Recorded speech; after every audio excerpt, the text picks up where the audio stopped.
All right, welcome everybody around the world. Welcome to all my subscribers. So I have a video here today for everybody, which should be very interesting. It goes along with the 7 pillars of scriptural proof for the 2020 2023 end days that I've spoken about for many years now. So this isn't as monumental as the 7 pillars of proof, but to many people, it really is a pretty noteworthy discovery nonetheless. So is worth mentioning. It's not as great as one of the 7 pillars, but it's still, like one of the supporting stones, you could say, that would make up one or some of the pillars. But I think what's more important is the specific wording in these verses pretty much proves a logical point. And I think that within itself is important because it highly suggests that I and others are correct in trying to calculate when the end days would be based on what numbers and such prophecies that God has provided. It gives, credence, and support for that idea. So, anyways, where I'm going to start off is in Revelation 17. This is the verse that caught my eye. And it says, 16 for context. It's talking about the 10 horns of the beast kingdom, which I believe are the first 10 rulers of Islam. Won't get into all that detail here, but verse 16 for context, this is what it's talking about. So it says, and the 10 horns that thou didst see upon the beast, these shall hate the harlot, and shall make her desolate and naked, and shall eat her flesh and burn her in fire. For God did give into their hearts to do its mind, meaning the 10 kings follow the mind of the beast. For God, excuse me. For God did give into their hearts to do its mind, and to make one mind, and to give their kingdom to the beast, till the sayings of God may be complete. And the woman that thou didst see is the great city that is having reign over the kings of the land. And elsewhere Jesus says in Revelation that the great city is the one where Jesus was crucified in, thereby identifying the harlot as Jerusalem / Israel. Excuse me. So what I want to focus on here is where it says that these 10 kings will give their kingdom to the beast till the sayings of God may be complete. So until the sayings of God may be complete. So I thought, what are the sayings of God?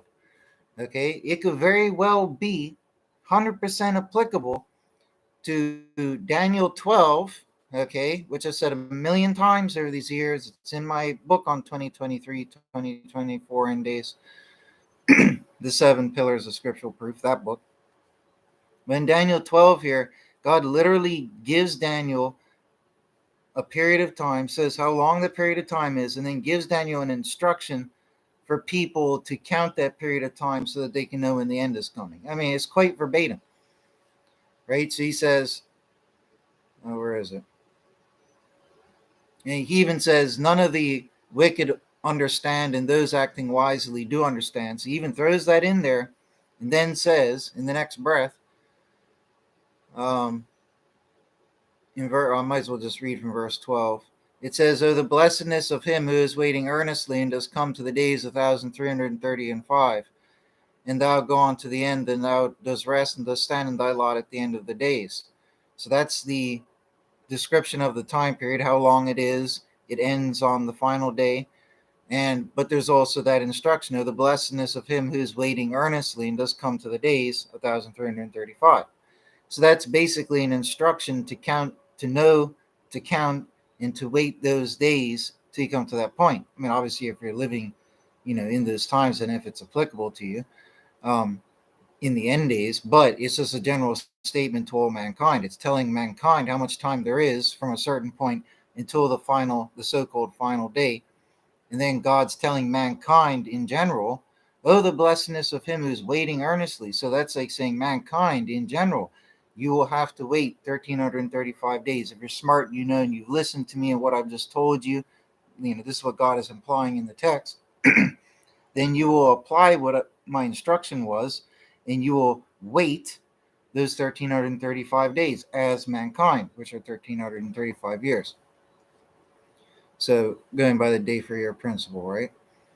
So that's what I believe it's applying to, right? So if we go back here and it says, till the sayings of God may be complete, how could I really justify that? It's easy to say, oh yeah, Daniel 12 is a good suggestion, but can you really prove it? Well, here's a good way to prove it. If you search for that term, sayings of God, it only occurs 5 times in the whole Bible.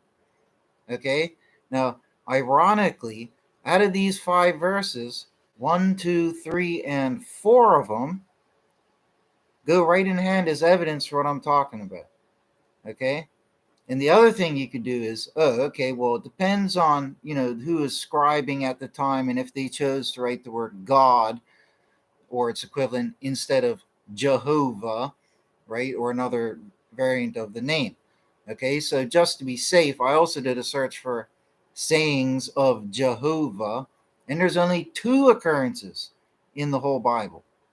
Okay, one of which I'm using as evidence here for what I'm talking about.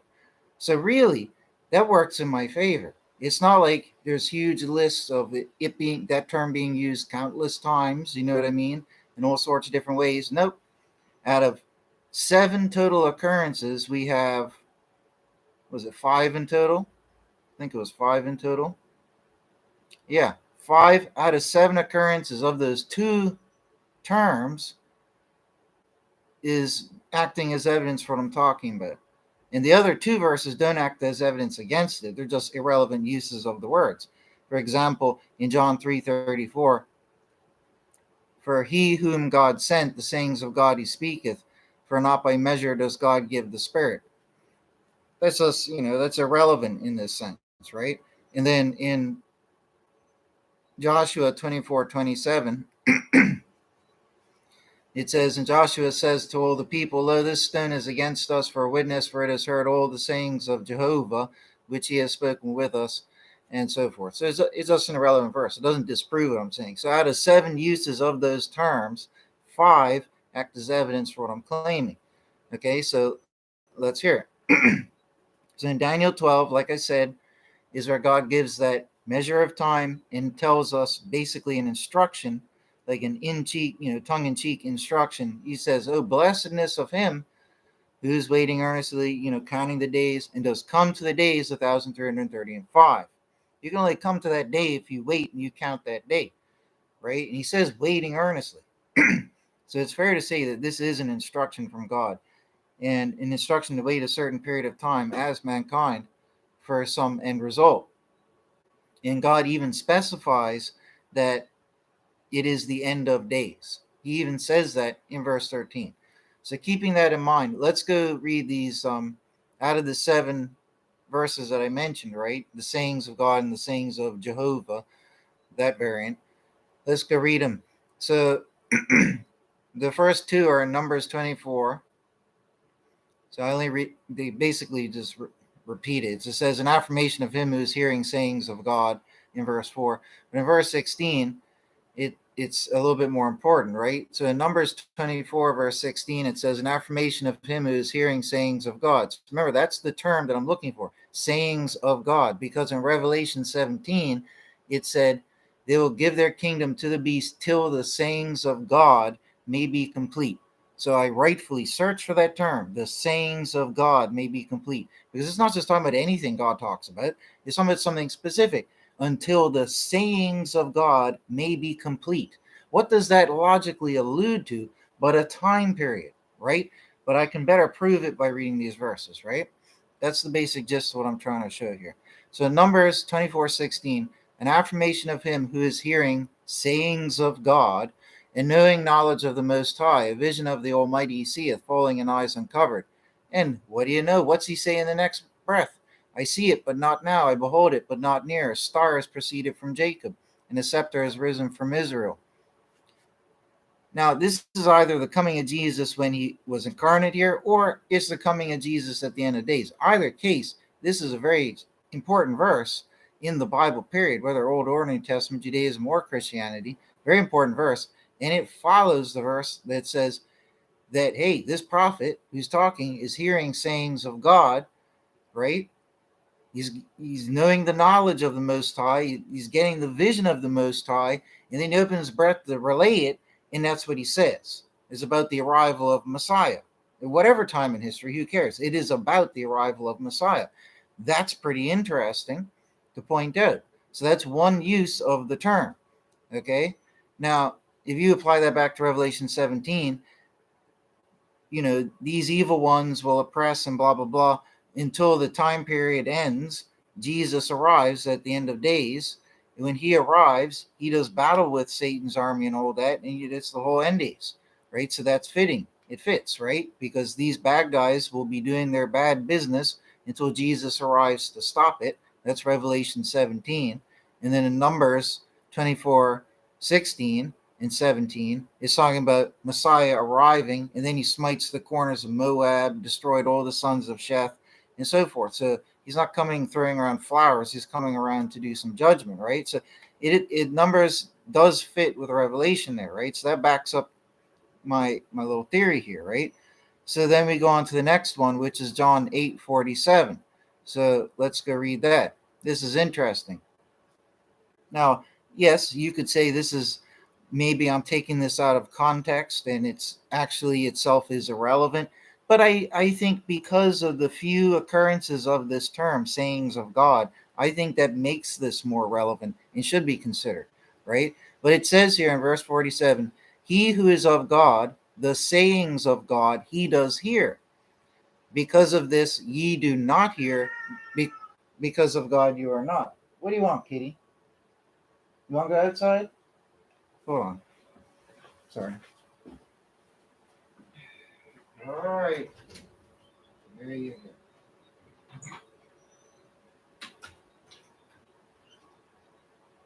Hey, leave the fish alone. Hey. Hey. Don't even think about it. Don't even think about it.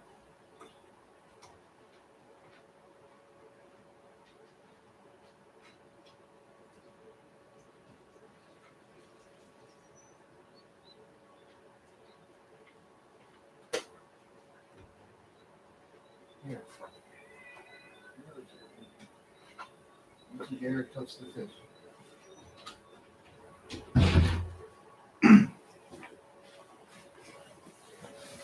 Anyway, sorry about that. I'm not restarting just for that. So anyways, it said in verse 47, he who is of God, the sayings of God he does hear. Because of this ye do not hear, because of God you are not. Now, and this is Jesus saying that, right? In one of his famous little statements.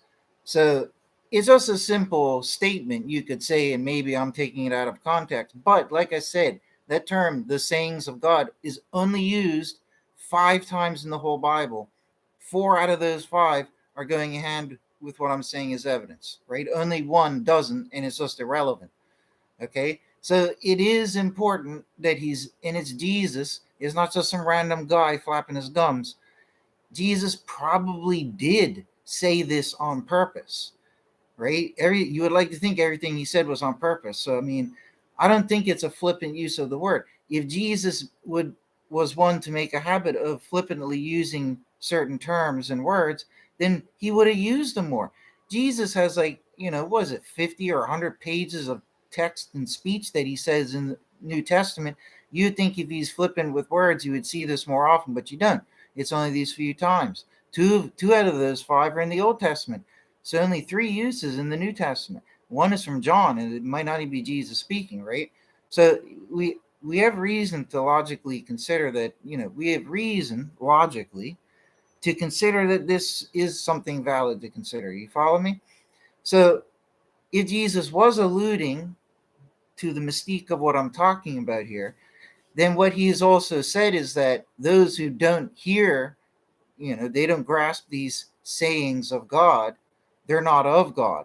Now, that might sound striking, but it would be very fitting and relevant if it does tie over to Revelation 17, like I'm claiming, because Revelation 17 is about the bad times are going on. Then Jesus arrives with the judgment day, and that's the cutoff time. You fail at judgment, you're cut off, right? You pass in judgment, you're taken. The rapture and all that, right? So it kind of makes sense if in Revelation 17, 17:17, it says they'll give their kingdom to the beast till the sayings of God may be complete. So Logically, what I'm showing is that the sayings of God may be complete, refer to a time period that ends with the arrival of Jesus, right? That makes perfect sense. And if we apply John 8:47 to that, if Jesus was hinting and alluding to that, right? After all, it was Jesus who said this in Revelation 17, right? It's not like Jesus forgets what he says. And he only uses this term a couple times, right? I'm sure he used each one of these few times with purpose, right? But he says the sayings of God you don't hear. So what would be the sayings of God? Well, if we were to look it up in the Bible, we're going to find Revelation 17, which I first read from, right? So if you're trying to do a Bible study on this, it's only going to kind of indicate what I'm pointing out, right? So Jesus is saying, if you don't know the sayings of God, what were his words? I don't want to misquote him. Then you're not of God. So right here in Revelation 17, if you apply that, that means basically if you fail and the judgment day comes, you failed, you're cut off. That's it, right? You're not of God. So that does make sense. It does fit, right? That's pretty interesting. When you go over into the other search result for sayings of Jehovah, you only get two, Joshua 24:27. But the stone that's witness and the sayings of Jehovah. It's just a random use of the term, right?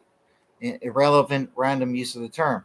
But out of the two occurrences of this term, sayings of Jehovah, the other one, Psalm 12:6, is relevant here, right? It's quite interesting. So if you go to Psalm 12:6, it says, sayings of Jehovah are pure sayings, silver tried in a furnace of earth, refined sevenfold.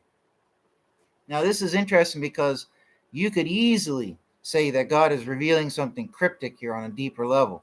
The silver is comparing to people, like their soul, their spirit, their worthiness and all that, right? The furnace of earth, that's comparing earth to this furnace where, we go through these sufferings, rightfully and all that, and we're refined and we pay off our debt and our guilt through the suffering and various other things. But it's like a furnace here, refining us and making us better and all of that, right? The fire is like the word of God and the wrath of God and all that, right? So on a cryptic level, this is very interesting. But it says, silver tried in a furnace of earth refined sevenfold. That means 7 times. So time is 360 years, according to all the methodology, right, that I've talked about elsewhere. So I won't get into that again, right? So if we're going to consider that, and this is a little bit reaching, but maybe not so when you consider the words that God has chosen to use in all these connected verses, right?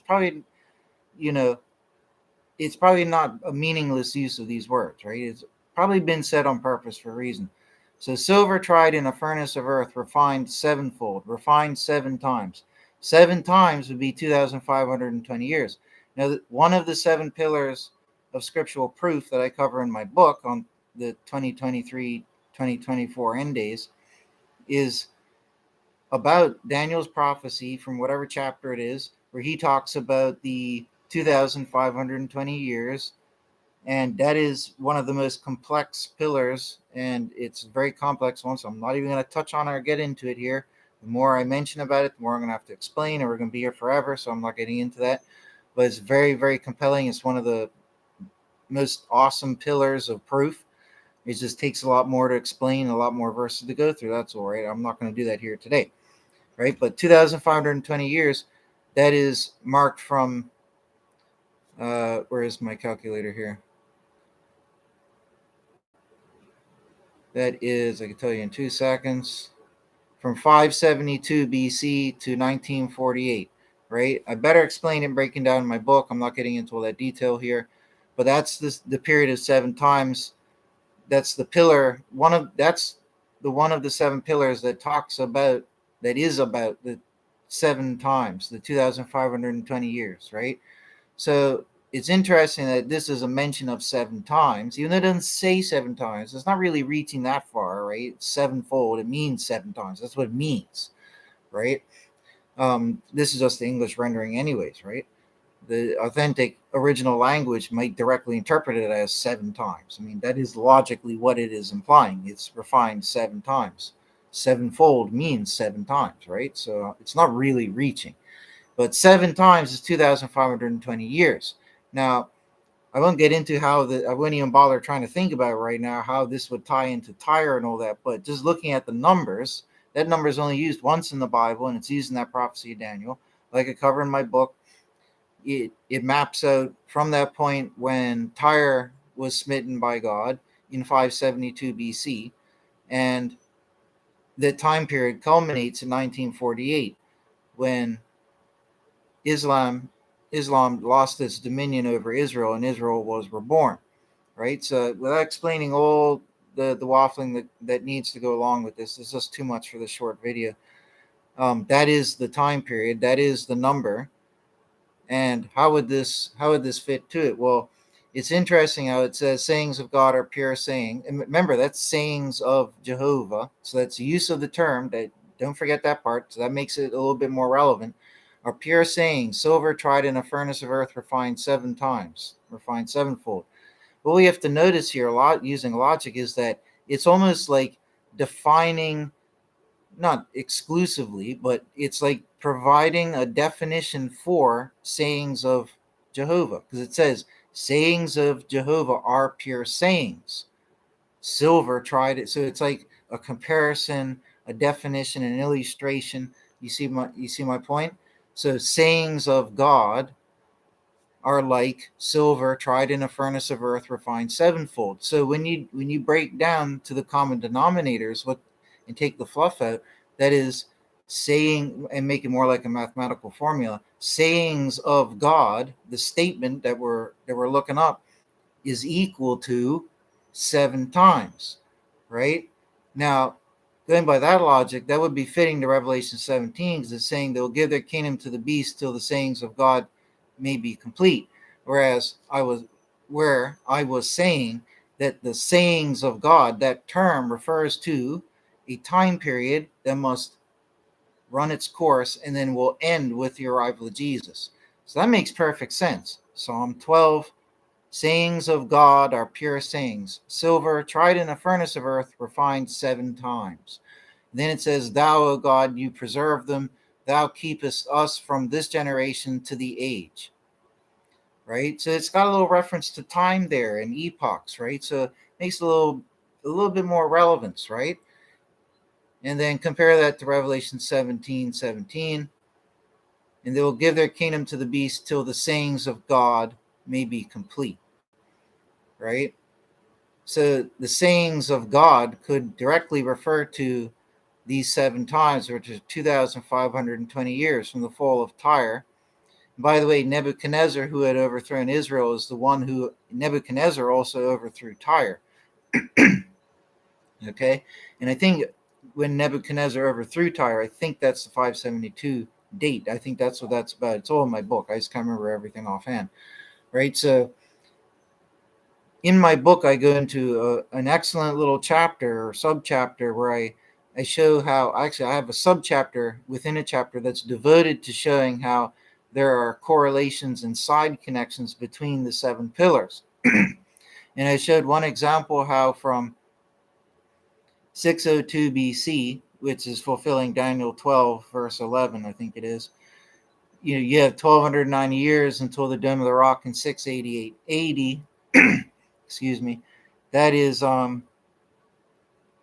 that's a little bit longer than 3.5 times. Now 3.5 times is half of 7 times. I don't have my book in front of me, so I can't quote it exactly and quote it nicely, right? But I showed an astounding mathematical, like uncanny mathematical, like matter of fact about the 7 pillars, right? You have one of the pillars which starts from 602 BC and goes 1,290 years and ends in 688. Then you have another date, a totally separate date, okay, which is when Nebuchadnezzar overthrew Tyre. And this was 572 BC, whatever it was that I said. And from there, 7 times culminates in, let me make sure I get my numbers right here. Yeah, that's right. 7 times from there culminates in 1948.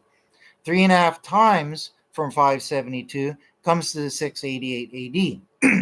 So you have 2 different, two different pillars, 2 different starting points, 2 different perspectives, right? 2 different numbers, 2 different events, historical events, right? Somewhat related, but they are unrelated events. One is about Tyre, one is about Israel, right? Tyre falls and Israel falls, and they're 30 years apart or whatever.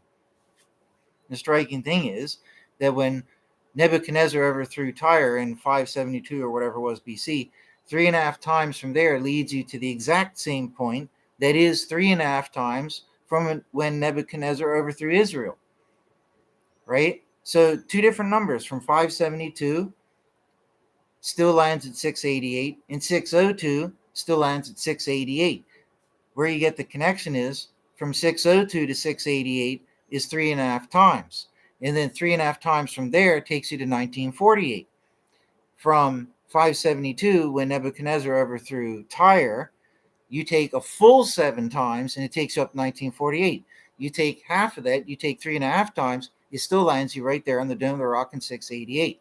This is because 572 and 602 are 30 years apart, right? But these are two different nations, even though it involves the same guy, Nebuchadnezzar. Nonetheless, they're two different historical events, two different nations, two different everything, right? And that is just a shocking, amazing thing that I found and noticed. I got it covered in my book, right? So that is relevant here, right? So where it says that silver tried in a furnace of earth refined sevenfold, refined 7 times. Now that you have heard that, for you at least, for me, it makes more sense, right? Because I already knew about it. But for people who don't know, now that you've heard that, it's a little more to digest. So when it says silver tried in a furnace of earth refined 7 times, and this is the equivalent of the sayings of God, that's showing you that this period of time that must elapse before the Messiah arrives, just like Numbers 24 and Revelation 17 say about this, what the sayings of God reveal. There you go. You see the justification for my reasoning, right? It's that period of 7 times that takes us from, for whatever reason, the fall of Tyre all the way up to 1948 with the rebirth of Israel, right? And Tyre falling is not that irrelevant. It is highly relevant. I just don't have time to get into it in this video. But it is, what is quite relevant is how it's the same one man, Nebuchadnezzar, like I said before. He overthrew Tyre, and he also overthrew Israel. So you can't say it's just like a bizarre, unrelated, highly irrelevant event. What's Tyre falling got to do with anything? You know what I mean? Israel and Jerusalem were compared to Tyre. They were compared to Babylon. They were compared to a harlot of Tyre or Babylon in the Bible prophecies, Old and New Testament. So, that's why it's more relevant. Like I go through in my book, I explain all that. So anyways, that's all I want to talk about for this video. I don't want to be going on any longer. I want it to be less than half an hour. But all in all, we have Psalm 12. Okay, we have John 8:47, which is basically saying, if you're of God, you'll be able to understand, you'll hear these sayings of God. If you don't hear them, if you're not ready, watching, and waiting, blessed is he who waits earnestly. And all the other verses talk about our blessed hope. We're waiting for the coming of Jesus. I've had so many videos and streams on this. I feel like a parrot repeating myself, right? But all these things become relevant when you lump them together and just have it with that one understanding, right? That till the sayings of God may be complete, from Revelation 17, obviously applies to this long, vast period of time, which God, and like I say in my book, that 7 times prophecy is the longest numerical time period prophecy ever given in the Bible. It's longer than the 2,300 years of Daniel. It's 2,520 years. That is the longest single direct time period given to us in prophecy. Offhand, I think, I go through my book, I think when you add in Daniel's other ones, Daniel as a prophet was shown this vast length of time.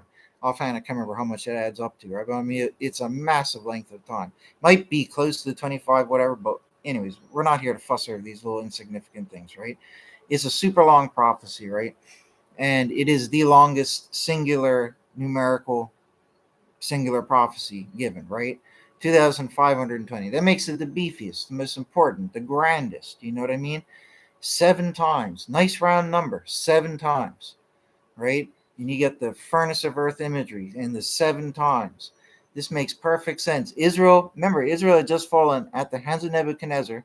Israel hadn't fallen at the hands of Nebuchadnezzar. Sorry. And I apologize if I said that before. That was misleading. Nebuchadnezzar ransacked the temple in 602 BC. Sorry, right? He didn't overthrow Israel until 587 BC, right? Which actually works a little bit better here in my favor for my case. But nonetheless, meaning it makes it a little bit more relevant because Tyre was in 572. He went off after overthrowing Israel, and it was just, what was that, 15 years later, he went over and overthrew Tyre. Okay, so Israel had just fallen. All those people had just gone into exile or enslavement. And you know what I mean? It was fresh. It just happened 15 years ago. You know what I mean? I think 9/11 happened like 20 something years ago, and that's still fresh in everybody's minds, right? So you have to factor that type of thing and make it a little bit more down to earth when you're considering these things, right? So that had just happened, that the fall of Israel. Israel had just fallen. And then the same guy goes and overthrows Tyre. And because Tyre embodied embodied Tyre and Babylon, how ironic, that's why it's the mystery Babylon, then we can see why all of these prophecies and these interconnections are relevant and why God would use that period of 7 times. I better explain in my book, but this is just a basic little rundown, watered down. But this is, an understanding why it's relevant, this period of 7 times, how it ties in Israel in her time of punishment, and how she was similar to Babylon and Tyre. And, Israel fell first, and then Tyre fell right thereafter.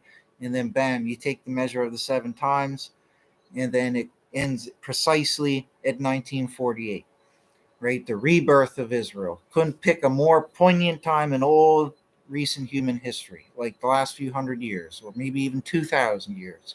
It is the most significant. So, perfectly fulfilling. Anyways, take care, folks.